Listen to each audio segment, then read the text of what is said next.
안녕하십니까 여러분, 반갑습니다. 김병용의 경매교실입니다. 날씨가 많이 덥습니다.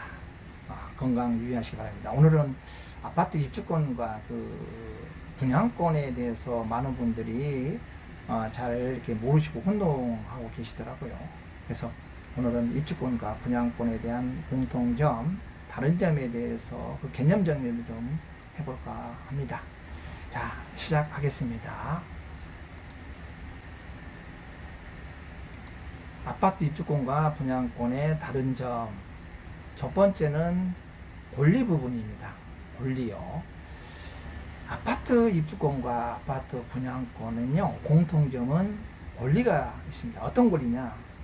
그렇습니다. 아파트를 취득할 수 있는 권리가 입주권과 분양권이라는 것이에요. 그렇기 때문에 입주권과 분양권의 이제 차이점이기 전에 공통점은 취득 권리, 분양 후에, 완공 후에 이제 새 아파트로 입주할 수 있는 권리를 취득하는 것이 입주권이고 분양권이다.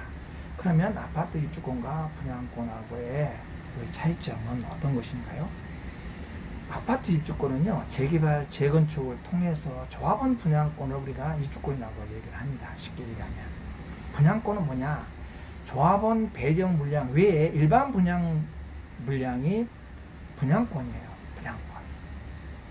그러니까 일반 아파트를 분양 받은 사람들이 그 주택을 취득할 수 있는 권리가 분양권이라는 것이죠. 물론 재개발, 재건축을 통해서 조합원들이 분양받을 수 있는 권리가 입주권인데, 그 외에 조합원 분양 물량 외에 그 일반 분양 물건을 여러분들이 주택 청약에 가입하셔가지고 분양 신청을 했을 때 당첨되게 되면 분양권을 취득한 것이겠죠.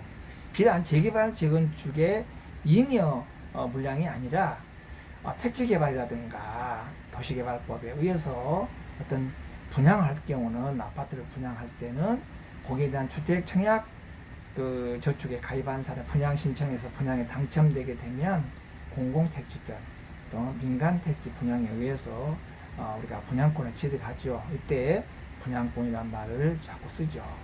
그러게 되면 아파트 입주권은 재개발, 재건축으로 통해서 얻어지는 조합원의 분양권을 조합원 입주권이라고 한다. 그리고 그 외에 일반 분양권을 우리가 그냥 일반적으로 분양권이다 이렇게 얘기한다, 이렇게 이해하시면 될 것 같아요. 자, 두 번째 한번 보시겠습니다. 토지 소유권에 대해서 한번 보시겠습니다. 그러면 아파트 입주권에 대한 법적 토지 소유권은 누구냐? 조합원입니다. 조합원. 자기네들 토지 건물을 낡아서 재개발, 재건축을 통해서 이제 새로운 주택을 취득하지 않습니까? 그렇기 때문에 그 토지의 법적 소유권은 우리가 이제 조합 설립 인가를 받고요, 사업 시행 인가 받고, 관리처분 계획 인가 받고, 이제 철거하고 이주하고, 그 다음에 이제 그 건축해서 이제 입주해서 어떤 주택을 취득하는 건데, 관리처분 계획 인가 이후에는 건물을 멸실하기 때문에 남는 것은 토지 건물 중에 토지만 남겠죠. 그죠? 그 토지 부분에 대해서 법적 소유권이 누구냐 이 말이 조합원이란 얘기예요. 조합원. 그죠? 종전주택의 조합원이 토지 소유자인데, 그럼 분양권은 그 법적 토지 소유권은 누가 될까요? 그렇습니다. 시행사가 되는 거예요. 시행사가. 공공택지를 분양받던, 민간택지를 분양받던 거기에 건물을, 아파트를 갖다가 건축해서 이제 분양하지 않습니까? 그렇기 때문에 시행사가 법적 토지 소유자다. 그렇게 이해하시면 될 것 같아요. 세 번째는 어떤 내용이냐 하면, 입주권 매매 시 취득세에 대해서 입주권과 분양권은 어떤 차이점이 있는지 보시겠습니다. 입주권 매매 시 취득세는요, 아파트 입주권은 취득세를 2번 냅니다. 관리처분 계획 인가 이후에 토지 건물이 이제 건물이 멸실되면 토지만 남죠. 토지에 대한 취득세 4.6%의 취득세 냈고요. 나중에 완공 후에 입주할 때 건물분에 대해서 보전 등기 하지 않습니까? 그때 또 원시 취득을 해서 우리가 건물분에 대해서 취득세를 또 한 번 낸다는 거예요. 다 2번 낸다는 거예요. 입주권은. 근데 분양권은 어떻습니까? 한 번만 내는 거예요. 토지분에 대해서는 시행사가 갖고 있기 때문에 분양권 취득할 때는 취득세는 안 냅니다. 단 완공 후에 토지 건물을 이제 준공을 마친 다음에 입주할 때 토지 건물에 대해서 분양 가격과 면적에 따라서 6억이야, 9억이야, 9억 초과분에 대해서 85제곱미터 이하냐 초과냐에 따라서 1.1에서 3.5%의 취득세를 낸다는 거. 이 점에 대해서 좀 다른 점입니다. 그 다음에 네 번째, 주택수의 포함 여부죠. 그죠? 주택수의 포함 여부. 우리가 아파트 입주권은요, 2006년 1월 1일 이후에 입주권은 그때부터는 주택수로 포함시킵니다. 주택으로 간주한다는 거야. 멸시를 했는데 주택이 없는데 주택으로 본다는 겁니다. 도정법에서 2006년 1월 1일 이후에는. 그런데 아파트 분양권은요, 이거는 채권이거든요. 아파트 입주권이랑 물권이야, 물권. 토지를 취득하기 때문에 등기를 하지 않습니까, 여러분들이? 아파트 입주권을 매매로 취득하게 되면 그 등기를 해야 돼요. 토지분에 대해서. 그렇기 때문에 물권 행위고, 분양권은 채권입니다, 채권. 그죠? 분양받을 자격을 취득한 것이죠. 그렇기 때문에 주택수에 포함을 안 시킵니다. 그럼 주택수에 포함되는 시점은 언제입니까? 그죠? 분양 당첨한 이후에 이제 완공했을 때, 사용 승인이 났을 때, 여러분들이 이제 거기에 주택수로 포함이 되는 거죠.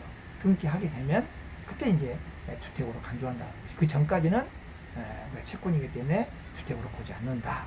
그렇게 이해하시면은 될 것 같아요.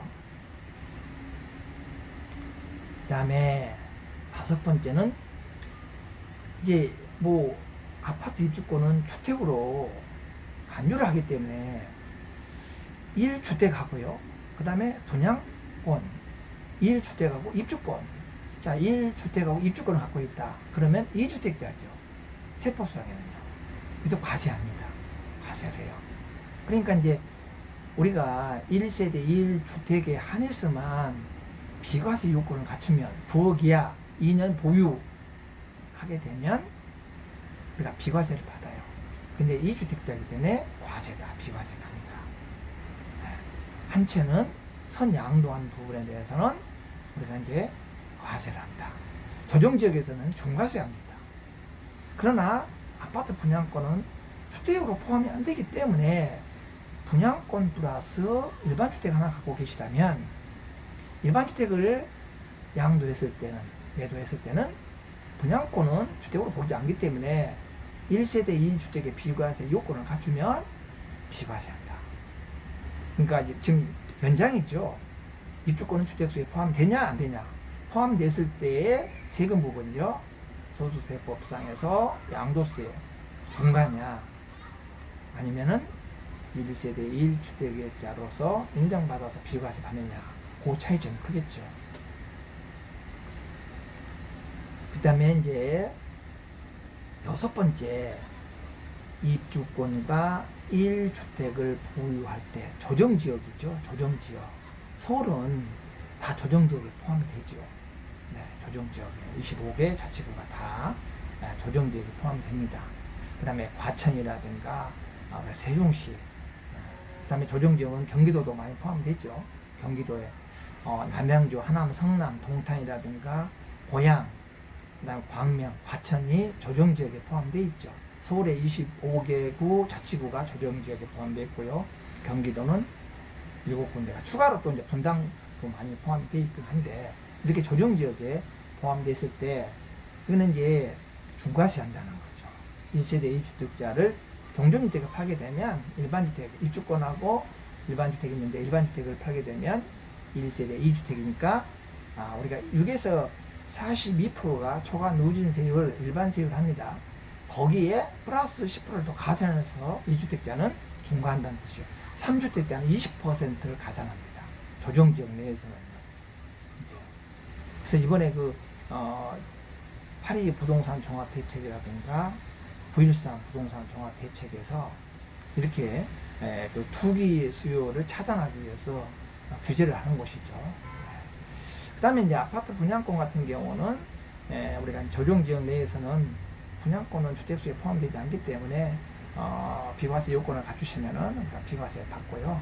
장기보유 특별공제도 이제 일반 주택의 9억 초과분에 대해서는 10년 이상 보유했다면 80%까지 장기보유 특별공제를 받지 않습니까? 근데 이제 이번에 9.13 종합대책이라든가 8.1 부동산 종합대책을 해서 이제 2020년 내년 1월 1일부터서는 장기보유 특별공제도 2년 보유해야만 80% 공제를 받고, 그 다음에 이제 2년이 안 됐을 때는 이제 그 15년에서 2%씩 해서 우리가 10년 하게 되면 30%까지 장특공제를 한다는, 그거는 뭐 외상이니까요.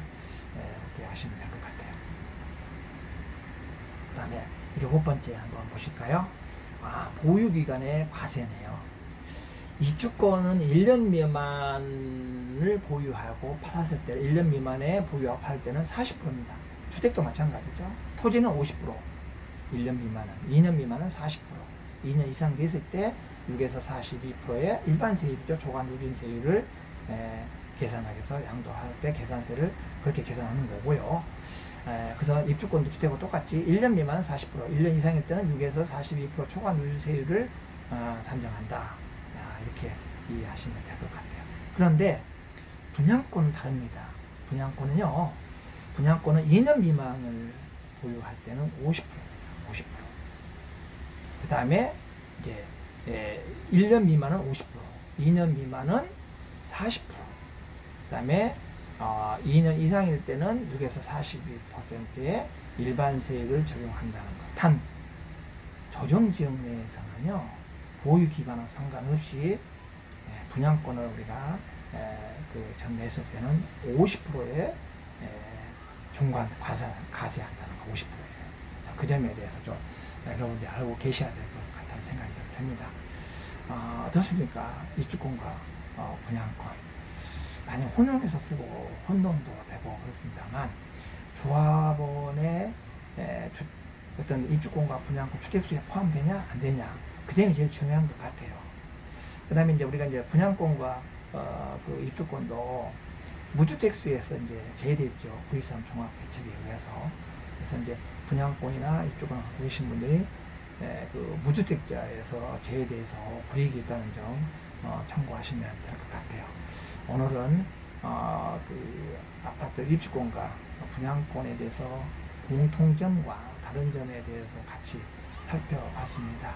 다음에 또 더 유익한 또 내용으로 찾아뵐 것을 약속드리고요. 조금이라도 그 공감했고 유익했다면 좋아요, 구독 부탁드립니다. 감사합니다.